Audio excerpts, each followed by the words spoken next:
নমস্কার বন্ধুরা, বাঙালির রান্নাঘরে আপনাদের স্বাগত। বন্ধুরা দেখুন, আমি আজকে কত বড় বড় লঙ্কা নিয়ে নিয়েছি। এই লঙ্কা দিয়ে আমি আজকে নতুন ধরনের একটা রেসিপি আমি করব। আপনারা পুরো ভিডিওটা দেখতে থাকুন। আমি এই লঙ্কা দিয়ে কি করছি। এই লঙ্কা দিয়ে আমি একটা মজার রেসিপি আজকে করব। তার জন্য আপনারা পুরো ভিডিওটা দেখতে থাকুন। দেখুন, এর ভিতর থেকে দানাগুলো আমি এভাবে বের করে নেব। এই দেখুন, দানাগুলো বেরিয়ে গেছে। এই দেখুন, দানা সব বেরিয়ে আসছে। এইভাবে করে আমি সবগুলো কেটে দানাগুলো বের করে নেব। দেখুন, সবগুলো আমি এভাবে কেটে দানা বের করে নিয়েছি। এবার দুটো ডিম আমি ভেঙে নেব।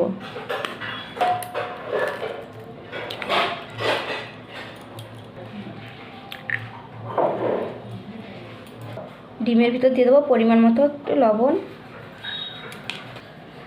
আর একটু হলুদ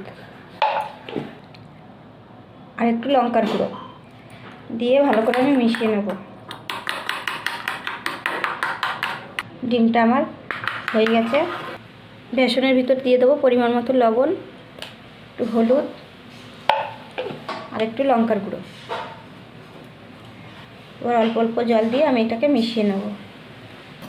একটু ঘন করেই আমি এটাকে, দেখুন আমি বেশি পাতলা করিনি, আমি এইভাবে করে এবার ভেজে নেব।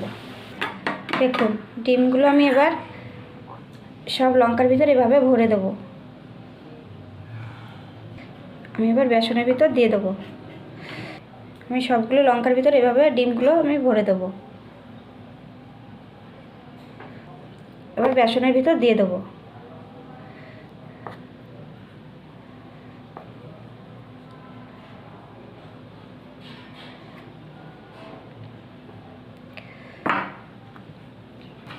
এবার আমি কটা ভেজে নেব। কড়াইতে তেল দিয়ে দেবো।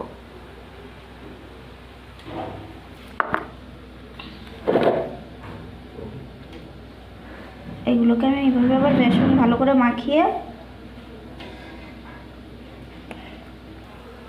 তেলের ভিতর দিয়ে দেবো।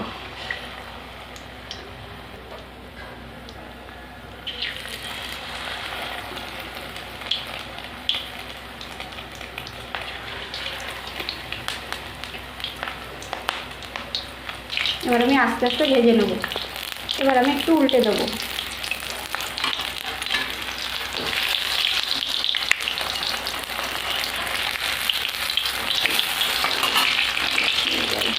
দেখুন, আমি এগুলো লাল লাল করে ভেজে নিয়েছি।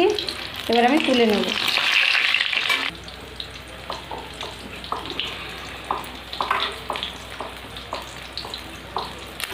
এইভাবে করে আমি সবগুলো ভেজে নেব। দেখুন, আমার লঙ্কার চপগুলো আমার ভাজা হয়ে গেছে। আমি এবার নামিয়ে দেবো। দেখুন বন্ধুরা, ডিমটা ভিতরে রয়ে গেছে, কত সুন্দর হয়েছে। আমি শাশুড়ি মা বলে বলে খাচ্ছি, বৌমা বাড়ি আমি খাচ্ছি। খুব ভালো হয়েছে সত্যিও। দেখুন, আমি লঙ্কার চপগুলো আমি ভেজে নিয়েছি। আপনাদের যদি এই রেসিপিটা ভালো লেগে থাকে তাহলে লাইক, কমেন্ট, শেয়ার এবং সাবস্ক্রাইব করে দেবেন।